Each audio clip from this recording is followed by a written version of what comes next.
তো এভরিওয়ান, বছর তো প্রায় শেষ হয়েই গেল আর যে পরিমাণ ঠান্ডা পড়েছে, তো আমি ভাবলাম যে আজকে একটা জিনিস বানাবো। চলো তোমাদের সবাইকে ভিডিওটা শেয়ার করি যে আমি কি বানালাম আর কি পরিমাণ ঠান্ডা হাওয়া দিচ্ছে। তোমরা তো ওই গাছের পাতা নড়াগুলো দেখে বুঝতেই পারছো। তো সে যাই হোক, আমি চলে এসেছি হচ্ছে ঘরে। আর কিছুটা পরিমাণ বাসমতি চাল নিয়ে ভালো করে ধুয়ে হচ্ছে ভেজাতে দেবো। আর আমার ভাগ্নে এখানে আছে, আমি কিছু রান্না করছি, ও আমাকে হেল্প করবে না তা কী করে হয়। আর আমি কিছুটা পরিমাণে আলুর মধ্যে নুন হলুদ আর জল দিয়ে হচ্ছে সিদ্ধ বসাতে দিয়েছি। আর কড়াতে বেশ কিছুটা পরিমাণ তেল নিয়ে পেঁয়াজগুলোকে ভাজতে দেবো। আমি হচ্ছে বানাচ্ছি বেরেস্তা। তোমরা কি গেস করতে পারলে আমি কি বানাচ্ছি? থাক, আমিই বলে দিচ্ছি, আমি হচ্ছে বানাচ্ছি বিরিয়ানি। তো তারপর এই যে বেরেস্তাগুলো ভাজা কমপ্লিট হয়ে গেলে সিদ্ধ আলুগুলোকেও ভালো করে ভেজে নেব।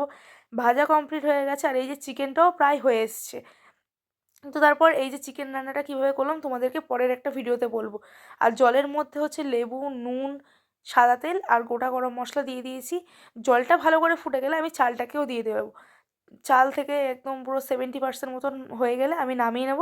আর মাঝখানে আমি স্যালাডটাকেও কেটে নিয়েছি। আর এই যে আমি উনুনে দম দেবো বলে সব কিছু বাইরে নিয়ে চলে এসেছি। আর দুধের মধ্যে গোলাপ জল, কেওড়া জল, মিঠা আতর সব কিছু দিয়ে দিয়েছি। তারপর এই যে হাঁড়িটায় করে আমি হচ্ছে বিরিয়ানিটি বানাবো, সেখানে কিছুটা পরিমাণ ঘি গরম করে দিয়েছি। তারপর এই যে আলু দিয়েছি, চিকেন দিয়েছি, যে যেরকমভাবে লেয়ার করো, আমি যেহেতু ফার্স্ট টাইম বানাচ্ছি, যেরকমভাবে আমার মনে হলো আমি সেরকমভাবেই করলাম। তারপর বেরেস্তা দিয়েছি, রাইস দিয়েছি, আবার এরকমভাবে বিরিয়ানি মশলা ওই দুধের মিশ্রণটা দিয়ে এক এক করে এরকম উপরে গ্রেভিটা দিয়ে আমি হচ্ছে দমে বসিয়ে দিয়েছি। তারপর এই যে আস্তে আস্তে দম হচ্ছে আর এই সেই ঐতিহাসিক মুহূর্ত যেখানে হচ্ছে ঘি ঢালা হয়। আমি 5 কিলো 6 কিলো কিছুই দেবো না, যতটুকু পরিমাণ দরকার ততটুকুই দেবো। এই যে বিরিয়ানি তো পুরোপুরি কমপ্লিট, বাড়ির সবাইকে খাবার বেড়ে দিয়েছি।